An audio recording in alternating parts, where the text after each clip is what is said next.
Dobrý den, vítejte u krátkého rozhovoru s výjimečnou osobností světové endodoncie, s profesorkou Paulou Villou. Paní profesorka Paula Villa se zabývá chirurgickou endodoncí a před svojí zítřejší přednáškou svolila s tím, že se nám udělá krátký rozhovor. Dear Paula, it's a very great pleasure to meet you here and you taking the time to make some small talk about surgical endodontics or microsurgical endodontics. You are widely recognized as a queen of the microsurgical endodontics. Oh, it's true.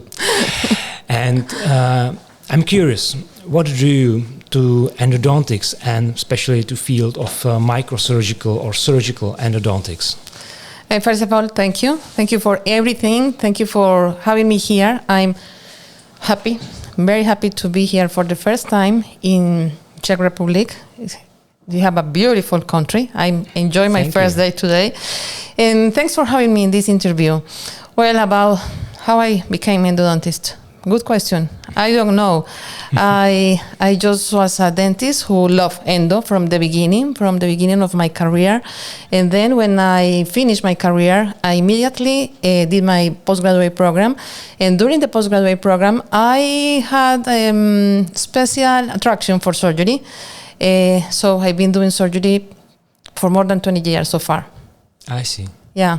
So you started like the classical yes, surgery? I started and then I would say 3-4 years after I finished my postgraduate program, I moved to microsurgery. Yeah. I see. Yeah. So how at least from your point of view, how the endodontic surgery has changed in that 15-20 years you are doing it? Today is absolutely different. Today we have, microscopes. Absolutely necessary to do microsurgery, but CBCT, but navigation systems.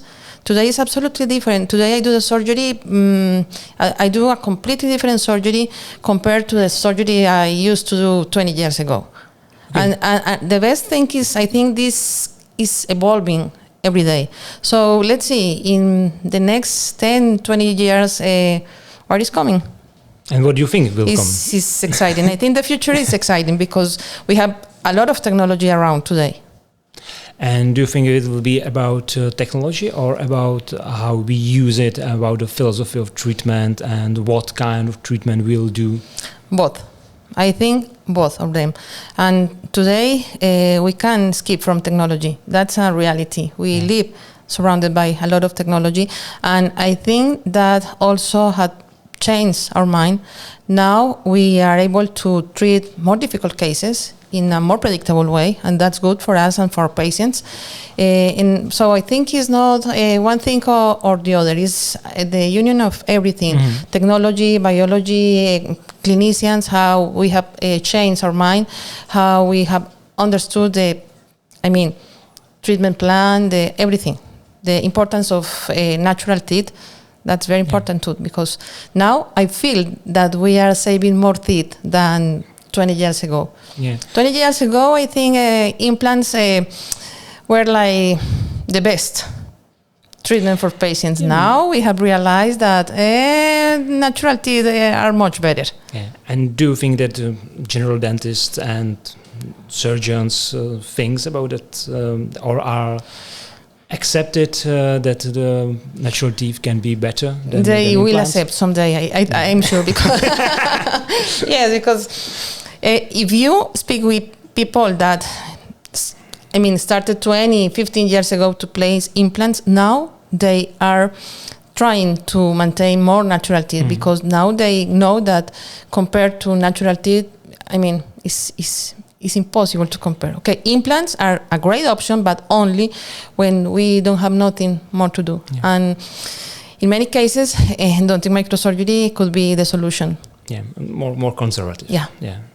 So it's about to find the proper balance between where to place the implant and where to try to preserve. Exactly. I see. You also teach because you started the postgraduate program. Yeah. You was the director for quite a long time. I used to be. I started. I founded the postgraduate program in my university. It's Universidad de Antioquia. It's one of the biggest universities in Colombia. It's a public university, and I feel very proud of that. Yeah, and I'm still teaching in the postgraduate program. I teach mainly surgery. And I no, not surprisingly. and I also teach. I would say around the world because I give courses all the year long around the world. And what do you think is the most difficult for, students or experienced dentists to start with surgical, microsurgical endodontics? Good question. Is there any hurdle or obstacle? I don't think there is.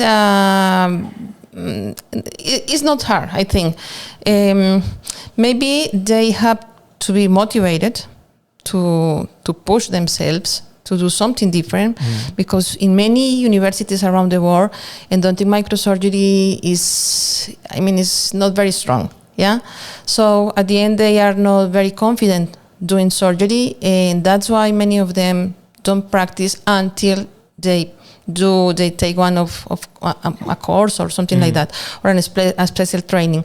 But once they feel confident, I think it's a beautiful way. Yeah, definitely. And what do you think is the best way how to start? Except your lectures, your courses. The best way is coming to my course. No, but learning from someone. It has not to be me, no, but learning, reading a lot, and try. The best way to learn is to do it.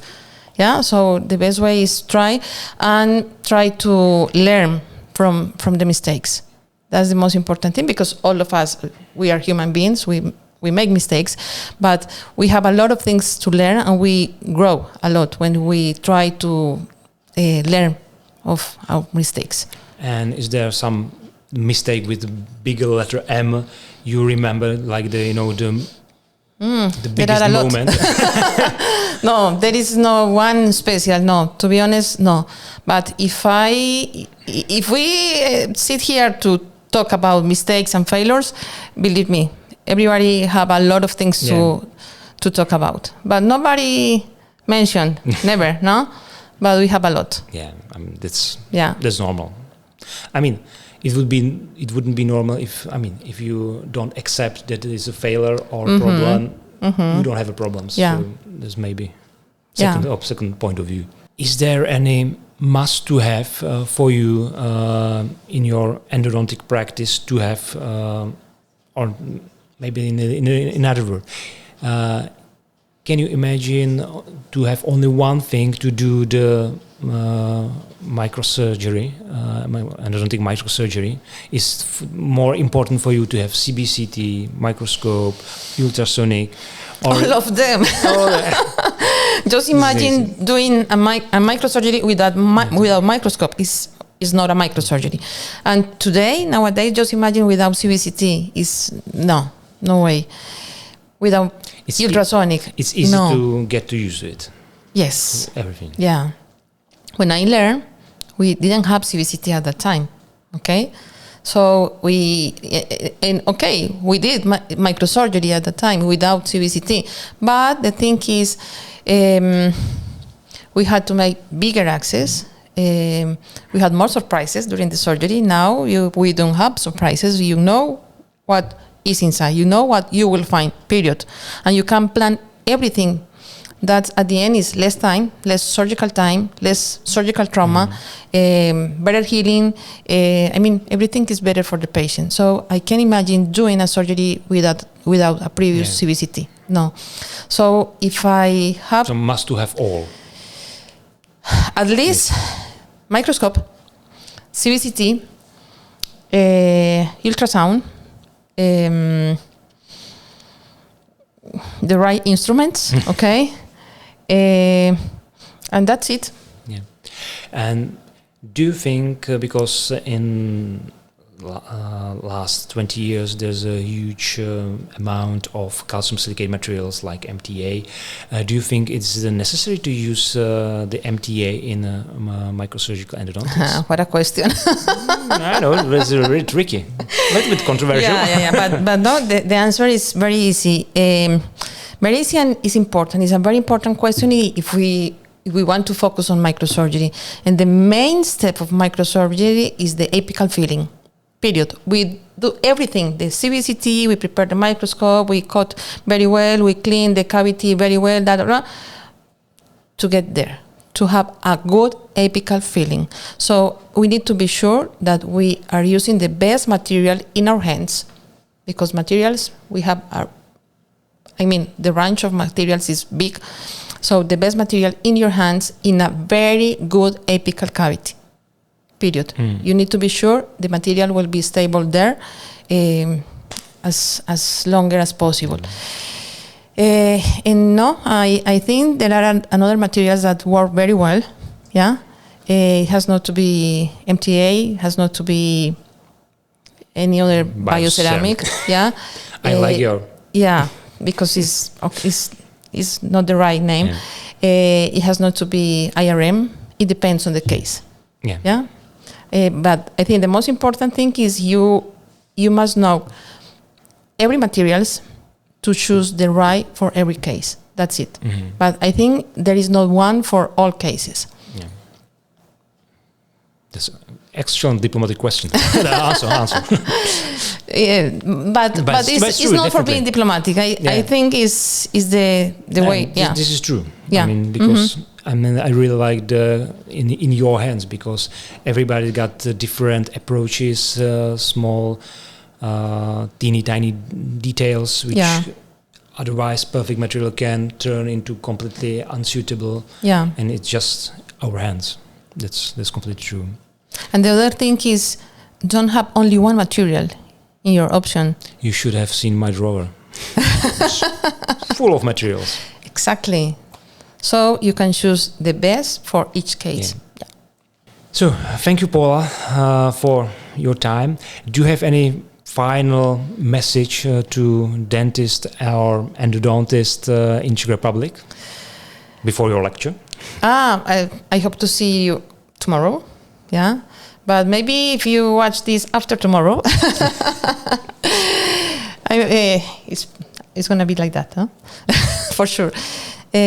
My message is enjoy your life, enjoy dentistry, because this is absolutely beautiful. And if you enjoy what you do, believe me that time flies, and you can imagine, just enjoy the way. Yeah, time flies, especially during the surgery. yes, but that's the one of the parts, not the part, but one of the parts I enjoy the most. Yeah, that's true. That we are glad we had happy lives. Thank you. Thank you, Paula. Okay. Thank you. Okay. Beautiful.